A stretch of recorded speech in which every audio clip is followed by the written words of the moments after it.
Good evening বন্ধুরা, আশা করি সবাই খুব ভালো আছে। তো এখন আমি রেডি হয়ে যাচ্ছি, আমি একটু বেরোবো। তো বেরিয়ে কোথায় যাব বলো তো, একটু পার্লারে যাব। তো এখানে আসার পর না আমি একবারই এসেছি, তাই জন্য পার্লারে আবার আসলাম। আজকে টুকটাক কাজ করানোর আছে। তো যে মেয়েটাকে দেখছো, মেয়েটা খুব হাসি খুশি, আর উনি না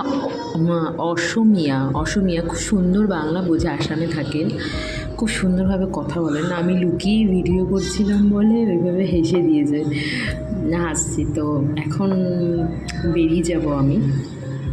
বেরিয়ে তোমরা জায়গাটা দেখো, সত্যিই সুন্দর, রাতে সেভাবে দেখানো যাচ্ছে না।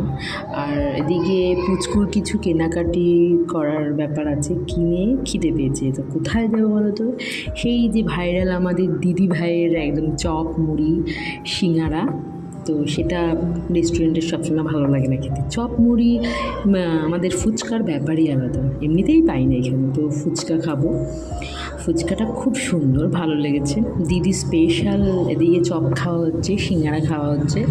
তারপর খাওয়া দাওয়ার পর একটু আইসক্রিম খাবো। তো এখানে আমি অনেকক্ষণ ধরে বলছি কর্নেটো আইসক্রিম, উনি বুঝতেই পারছে না। তারপর বললো যে কোন আইসক্রিম, মানে আইসক্রিমটার নামই হচ্ছে কোন আইসক্রিম, মানে ইউনিক। তো এখন আমি বাড়ি যাচ্ছি, টাটা, গুড নাইট, সবাই ভালো।